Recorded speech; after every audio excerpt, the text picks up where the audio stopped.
Hi, I'm Heather Dancer of the Green Man Grove. And I'm Laura, the assistant. We've been gathering questions so that we could kind of feel like we were sitting here and having a chat with you guys. You guys have been such a support to us, both here locally and on the internet. We can't thank you enough. This little dream that I had has become such a huge reality, and I feel like this is just my way of getting to know all of you. You share your stories with me, you share your pictures with me, you share your lives with me, and this is just my small way of being able to kind of do that with you. So Laura and I would like you to grab a cup of coffee or tea or whatever and have a little sit down, and hopefully we can answer some of your questions. And if this sparks any questions for you, this won't be the only one we do. You can go ahead and email them to info@greenmangrove.com, info@greenmangrove.com, and we'll get to them next time. Yeah, and feel free to leave a YouTube comment too if you have any questions. We'll be sure to get to them in the next video. First up, what is the difference between paganism and Wicca? That's a question that I get a lot, actually. People come into the shop making assumptions that everyone in the shop is Wiccan or everything attached to the shop is Wiccan. And the truth of it is, Wicca is actually a religion that was started sometimes around the 1950s. Paganism is more of the umbrella term, pretty much for anything that earth-based, not Christian, not Jewish, not Islamic. That's the blanket statement. Of course, every pagan has their own definition of what it means to them, but paganism is not being Wiccan. However, Wiccans are pagan.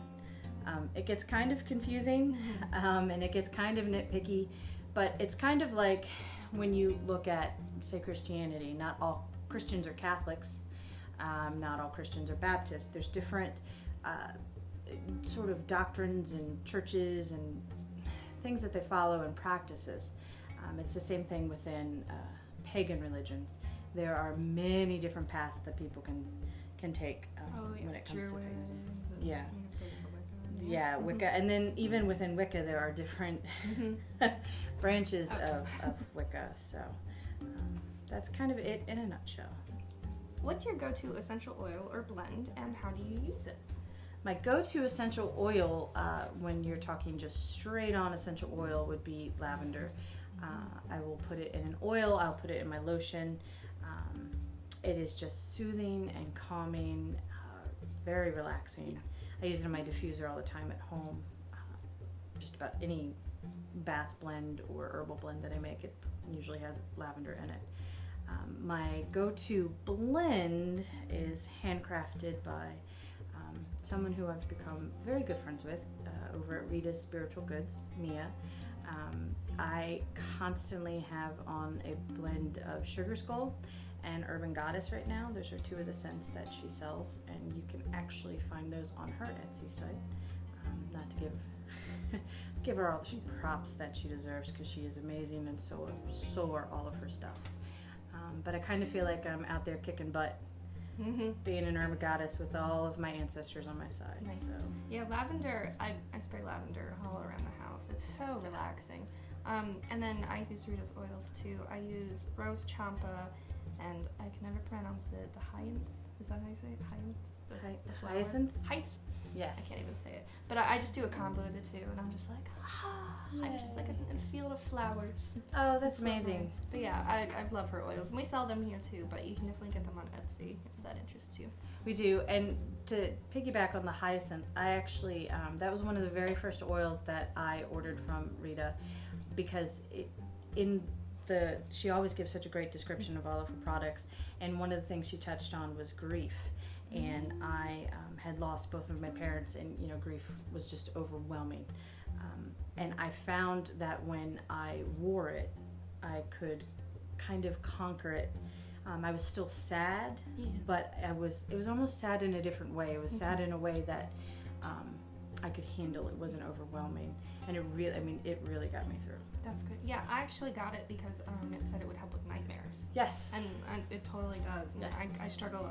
I have insane dreams every night, and I was getting some bad nightmares, and I used that, and that totally cleared them up. So. Well, and while we're talking about oils, one of the things that I really like to do with essential oils, or especially the blends, you know, not tattoo the world, but not everyone has tattoos. I realize that.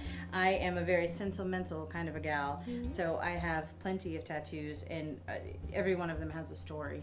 My skin tells my story, and I have memorial tattoos for my mom and my dad, and for my sister, whom I've also lost.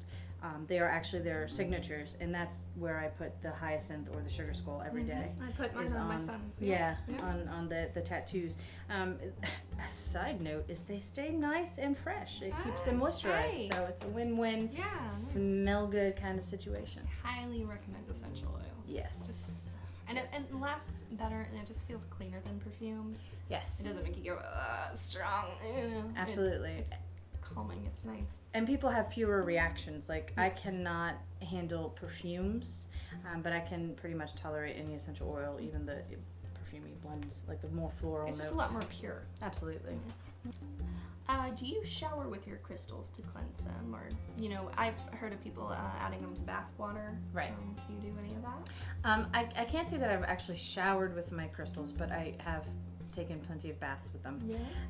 I am very blessed that I have very large pieces at home, and so I have a very large bathtub.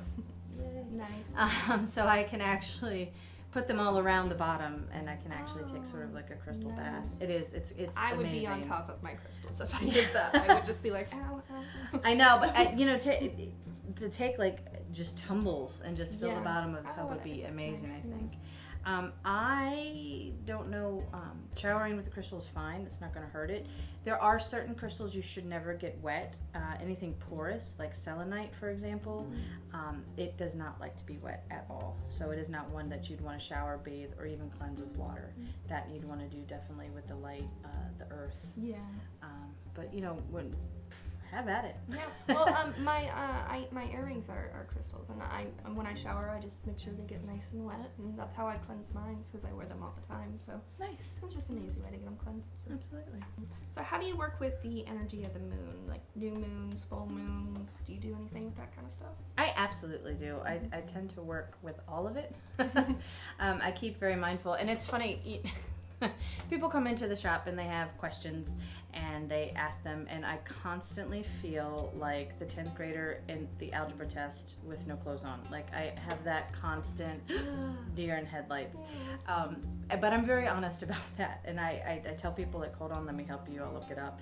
It's not that I don't know it, it's just performance anxiety. I don't know. But what was the question? See, there it goes. It's good. New moon. We're keeping it full real. moon. No, the moons. The moons. The moons. Yes. And where I was going with that is, for the life of me, I constantly get the waxing and the waning confused. I've been living by the moon for my entire life. Yeah. I mean, I remember being a small child, and the full moon called to me. It literally would call my name. I just have always felt pulled to it. So I live in the rhythm of the moon. You know, my magic, my workings, everything is done with the rhythm of the moon. The haircuts, everything is done with the rhythm of the moon. Yeah. That's nice. It's for me, it's just kind of second nature now. I obviously still need calendars and stuff to help me. Oh yeah. But Yeah. I do, yeah. I'm more of a beginner with the whole moon thing. I have gone into my calendar and marked each full moon. That's just where I'm starting. And for me, I just make sure to always have my crystals on a windowsill for the full moon, and that's how I cleanse them. So, and that's a good way to note, oh, hey, it's gonna be a full moon. I should probably cleanse my crystals, maybe meditate, do some other stuff, yada yada yada. So, Absolutely. yeah, just easy beginner stuff if that interests you. Yeah. My windowsills all have crystals. That's where I store most of them. I won't necessarily store my amethyst or my fluorite. Those tend to fade. Citrine can sometimes fade too, so you have to be careful. But I have quartz crystals in every windowsill in my house. I even have them in between, like the screens and the windows. Wow. Yeah. If you could live anywhere besides where you currently live, where would you live and why? Where would I live and why? There are 3. I have 3. Yeah, it's hard to have just one. There's so many amazing places. What are your 3? I would love to live in Hawaii. Ooh. I think it would be hot but amazing. Ireland has always called my name. Mm-hmm. I know I lived there previously, and it just calls to me. And then New Orleans. Oh, really? I am a daughter of the South, which in some ways makes me very proud, and in some ways makes me cringe when other people that's how most places are representing it. Yeah. But I feel at home. Mm-hmm. I feel at home there. Mm-hmm. It's tough because it's like, well, I'd love to live, by the ocean, but then I'd get bored with that for a little while. I'm like, okay, well, I'd like to live in a woodland house, and then, well, maybe in the desert. And so I definitely want to live in a lot of different places and get to experience all sorts of different environments and cultures and stuff. I think that'd be fun. So people have noticed that a lot of our prices are repeated numbers, such as $2.22, $3.33, $7.77, and they'd like to know why. And Fred, who asked this question, also said that after he had bought some, he started noticing the repeated numbers. Oh, very nice, very nice. I don't really know how to explain that to you. It's a little bit OCD, it's a little bit mystery, it's a little bit angel numbers. It's a little bit of all that all in one. And once it started, I just can't stop it. Really. I can't. But it feels right to me. It feels home. I look at things in threes. Everything is threes. And once I get 3 signs, it's a yes or it's a no or everything comes to me in threes. There's the Holy Trinity is in threes. The Mother Maiden Crone is in threes. The triple, or Maiden Mother Crone. I get that out. Anyway, everything in threes for me. I happen to have 3 kids, who knows? But I like the repetition. I think it flows. I don't do it for any particular reason. It's not numerology. I do believe in angel numbers. Could you explain that? If you're interested in what that means, it's I turn to Doreen Virtue for that, and you can actually just search that on the web, Doreen Virtue, Virture. And angel numbers, and it'll pull it up for you. She has got a great book. But I have been following her with that for a long time. I have a nice tattered copy of it for myself, but we have a shop copy here. We don't sell it, but we have it where you can come look at it. And it just, it just kind of flows. And I like 1, 2, 3. You'll see things like that. Sometimes it's 8, 7, 9, or 7, 8, 9. Yeah. It makes checking out very easier. It's pretty simple. It's like, oh, that's going to be a 444 or a 333. Yes. And it's also, but I do it with the discounts too, because you'll see I'll have 17% off on St. Patrick's Day, and my son turned 13, so the store's 13% off. It's just what I do. Numbers are fun. It's fun. Yeah, I get that. Yeah, but James, was it James? Fred. Oh, Fred. I'm sorry, Fred. I really love that you started to see them. I would really recommend looking up which numbers you see, especially if you find yourself seeing them over and over again. Typically, it's spirit trying to give you a message. So Christian pagans.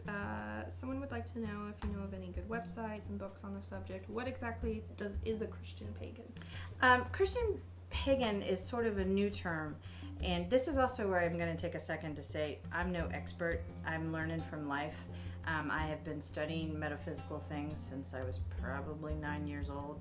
And so when you say study since you were 9, that's worded loosely, but it's just been my life. So when I'm giving you advice, I'm no expert. Keep looking, keep searching. Take it or leave it. Right. So when I'm about to talk about Christian pagans, that's kind of a new thing. They've been out there for a while. It's the terms coming around. I think there was a huge shift last year. We had the whole Mayan calendar thing, the 2012 thing, the world's ending. Isn't it? Clearly there's been a shift. There's been a shift in perception. There's been a shift in definitions. There's been a shift in energy, and there does seem to be a distinct line, and that line seems to be people who believe and people who don't. And both of us seem to have our heels in the ground, in which side of that line we're in. And what we're finding is there are a lot of people who are realizing, this crystal can help me. This herb can help me. These things can help me. That these pagan people used to only talk about, or things like that. So it's kind of like the melding of both, where they still follow the teachings of Christ, they still would follow the Bible and things like that, but there's aspects of paganism in their daily practice. So like God made this stone to heal, stuff like that. Kind of like that, yeah. I'm sure, and as far as knowing of any really good websites or books, I can't right off the top of my head tell you that. I would just keep searching until you find something that feels right, or until you find something that you've seen 3 times.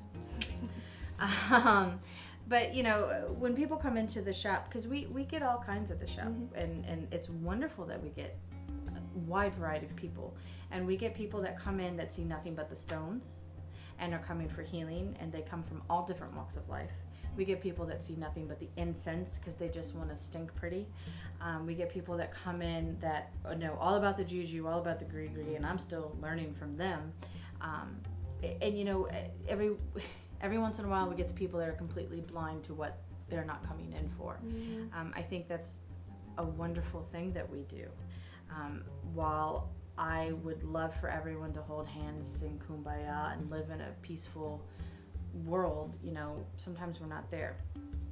But to be able to offer products and services that serve all paths, I really find that a blessing that we're able to do that. I'm glad we're not just a purely Wicca store or purely stone healing store.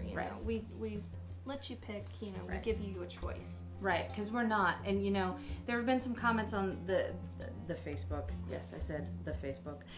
When we're offering up our Friday night flash sales about some of the things that we sell, and anyone that comes through my door is going to find respect for what they're asking for. It may not be something that I have. It may not be something that I would ever use personally, but that doesn't mean I'm going to judge them. Crystal, selenite, they all seem to look like geodes. Are there any small ones that would fit in a pocket to carry? Absolutely. This right here is a quartz crystal cluster. You certainly would not want to put this in your pocket, and in fact, I would be fairly impressed if you had a pocket this would fit in. And that is pretty heavy. It is pretty heavy. This is also selenite, though. You can tell there is a distinct difference. Selenite is very porous. You can't really see through it. Quartz has these points that you can see through. This, when you're talking about a geode, this is right. This is just like cracked open rock. Like this is too. You can actually still see the formation of how, here's the outside of it, here's the inside of it. At the Green Moon Grove, we actually have ones that are tiny little geodes that you can carry in your pocket. Selenite, you can find it in small. We don't have tumbled selenite. We have it in lots of sizes, but you can get it. We do. We have little pocket like worry stones and hearts that you can carry. But selenite doesn't actually come in a geode form. Selenite kind of grows long, and selenite's very porous. Like you can see right now, I'm actually using my fingernail to put marks on my selenite. But that's okay, because look, I'm going to rub my selenite and it goes away. So again, this you could probably put in your pocket if you wanted to, but this is actually like a reflexology point. You would use it to do practice, and then you could rub with the other side too. Are there any stones that just can't be made small? Is there anything that you can't buy small? I don't know. That's actually a really good one to show. This is actually rough tiger's eye. You don't see it all that often. This is one of my favorite pieces. Yeah, I love and adore this. Yeah, you can still see the sheen. I don't know if you guys can, but you can see the sheen that if you were to polish this up, it would be spectacularly shiny. I don't know of any that you really couldn't find small. Yeah, that's great. You could. That's and great. If there's any that you think of, we can look for you. Yeah. So you should always be able to have a stone that you can carry in your pocket. If there's ever a stone you're drawn to, you can probably find it tiny, tumbled, whatever. Yes. Yeah. They'd also like to know small silk bags that you could put said stones in. Where could you get those? If you're looking for like silk specifically, a store. I know that sounded really sarcastic, and I didn't mean for it to be. We don't have silk bags. We don't get actually silk bags. We get satin and organza. But silk, I definitely look at the internet or a local craft store maybe. But really, any bag's gonna work. I mean, Yes. I mean, it's up to you what you prefer, but you don't have to use a certain fabric. Well, some people, I think the silk is probably coming from wanting it organic. That makes sense. And the silk is organic. Yeah. We do have leather pouches that the leather, they're handmade by a local guy, and the leather is from a humanely Yeah. what's the word I'm looking for? Gotten. Anyway, it's hard, and this is a touchy subject because I am a vegetarian. I don't particularly enjoy parts of my practice that do involve but I look at it in a very use everything kind of a way. Until we get to the part where no one's doing it, I want to make sure that every part of it's honored. That's a great point. Rose of Jericho, what are some good care instructions for that? Well, we happen to have one placed right here. Oh, how convenient. Movie magic. Okay. This is a dried Rose of Jericho. This also has the more common name of a resurrection plant. You can also usually find it in your local bookstores, the dinosaur plant in the kitty section. This is a living, breathing plant. This is not actually dried like the herbs behind us are dried. Like this sage, in effect, is dead. It's dried and now it's ready to be used for other purposes. This will come back to life. It will do it repeatedly over and over and over again. What you do is you put it in a bowl of cool water. A lot of the times volcanic rock can be put in the bottom. I also put rose quartz in the bottom of mine. And then it's going to open up, and you can't really see it right now, but you can see that there's green on the inside. It's brown on the outside, but when it opens up, it's green and it's just full of life. Wow. The water from a Rose of Jericho plant is very magical, very powerful. So the best care instructions are to keep it watered, typically on a Friday. But if it starts to dry, okay, let's say that for whatever reason, maybe you went on vacation, maybe you got a little neglected. Once it starts to dry, let it fully dry. Don't just put more water on it. Let it fully dry, and continue to let it dry out for 2 weeks before you were to store it or before you were to wet it again. That's the best. Yeah, yeah. And I mean, these can last. You could almost pass these down. What can someone do for emotional balance? Very broad. That's very broad. Well, where do we begin? This is where the counselor in me, which I was for many years. Emotional balance. There are lots of things. You can go herb, you can go oil, you can go stone. If someone's really looking to center the seed of themselves, I would start with a calcite, preferably orange maybe, and kick in a garnet. And why? Calcite's very calming, very balancing. If you've ever held a calcite, a tumbled calcite's going to feel like a tumbled stone. I'm talking rough. I'm talking raw calcite, just a chunk of it. It's like butter. I mean, it is the most calming. It's just beautiful. And I'm not necessarily talking about the energy, because when you talk about energies of stones, I can pick it up much differently than you can pick it up. And this one might speak much louder than this one. Each stone has its own properties. Each stone has its own sort of job to do. Calcite's job is to help balance. It's one of its primary roles. And you can just kind of feel that, like the texture of the stone itself. So I would recommend a calcite. And garnet. Garnet is a stone of love. Garnet is red. It is, associated, it can be associated with your root chakra, which is like the seat of yourself. Grounding, yes. Yeah. And once you have that, then you can move on to other things. I mean, lavender oil is a calming oil that helps with grounding, being stable, emotional balance, all that kind of stuff. So. And maybe just even, aligning your chakras. That too. Make sure those are all good. Yeah, absolutely. Absolutely. And that is actually a service we offer at the Green Man Group. I'm told constantly, that I don't talk enough about what we can do at the Grove. So maybe I'll just say that now. The services we offer, not just the shop and not just the classes, but I also offer Reiki attunements and sessions, chakra balancing and aligning, crystal therapy sessions, and I do a little bit with aromatherapy too. Nice. So, Yeah. Great. And a lot of people want to know why you started the Green Man Grove. Why? Okay. Well, it's a long, sad story. No, I started the Green Man Grove basically because I found myself in a very, I don't want to say dark place, but it was a very deep place. I had just lost both of my parents within 4 days of one another in April of 2011. And, you know, at the time I was 34 years old. And in the grand scheme of things, that's pretty old. But for me, it wasn't. I wasn't done being raised. It truly takes a village to raise a Heather. It really, really does. And I was not ready to say goodbye. And, you know, the date of diagnosis to the date of death for my mom was only 54 days. And my dad was 96 hours after that. And my dad wasn't really sick. I think it spoke to true soulmates. I think we never even told him that she had passed. He just knew. Yeah. So from that, I had all this grief and I didn't know what to do with it.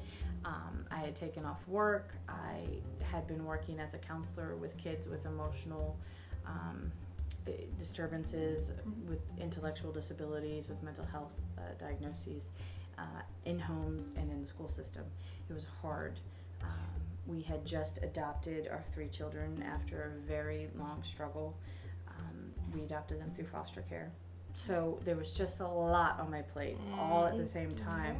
And I had sort of put my spiritual practice on the back burner. I had put my crafting on the back burner. And when I say the word crafting, I don't just mean like glue sticks and paper. I mean crafting with which stuff and herbs and all that kind of stuff. So it went on the back burner and I needed to be busy. I needed something to do. So I started making pendulums. And then I was like, oh, I can make a pendulum. This is awesome. And then I started making jewelry. And I was like, I can make jewelry. This is awesome. And then I started making journals. And I was like, oh, I can. And then things I was crafting witch-wise. And then all of a sudden, I didn't have any more dining room table. And I didn't have any more dining room hutch. And I didn't have any more spare bedroom because it was covered in and stuff. And I went down to Caroline Square and said, I'm interested in the space. And a woman that had a shop a lot like the Green Man Grove was actually moving out. She had given up her lease. She was moving out of town and she could no longer be there. And I was like, well, this is what I do. They said, sure. And in January 11th of 2012, I opened on a wall, a very small wall. And now I own the whole place. Dreams do come true. They do. But, you know, my drive to find myself again also has led me to where I truly knew I needed to be, and is to be a person of service. People tell me all the time, like, oh, this is great, you're wonderful, and I don't mean to blah, blah, blah that. I thank you and I appreciate every single one of you that has ever given me a compliment. But no, I'm just the vessel. I just listen to spirit, and I do things from the heart, and I do things with good intent. And you know, of all the things people have ever said to me, I think something someone just said like 3 days ago was that I was genuine. And that is it. Like, there's a lot of things about me that people say, oh, it's so brave of you to be so open. I'm not open, I'm just honest. Yeah. You know, I am who I am. If you saw the blooper reel to this, you would totally get in the fold of of us. And, you know, this conversation is kind of flowing like that. I mean, if you were to come into my shop, you'd probably hear all of this. Yeah. We'd sit down, we'd chat, we'd hang out, and we'd probably end up hugging before you left. So, well, what brought you? Oh, well, I live down here. I only just moved down here a couple months ago, and I was out antique shopping, and I happened into the little part of the Green Man Grove, and I was just like, I found my home, you know, and it was like a light bulb clicked. I've always resonated with earth element. Stones are huge for me. Caves, you know, that just sort of thing. And I just started out small. I was like, you know what? This is a really pretty rock. I'm just going to get this. And then I kind of, looked into it more. Those cards that come with it, that told me more about it. And I just, I started building more and more. I did more researching, and I fell in love with this place. And I was like, man, dream job would be to work at the Green Man Grove. And then they were hiring, and I got a job here, and it was perfect. So that's how I came to be about here. So, and that's just another, I think, testament to intent, setting intent, living right. I've always said, I use lots of products by different people, mostly Rita's spiritual goods or things I make myself.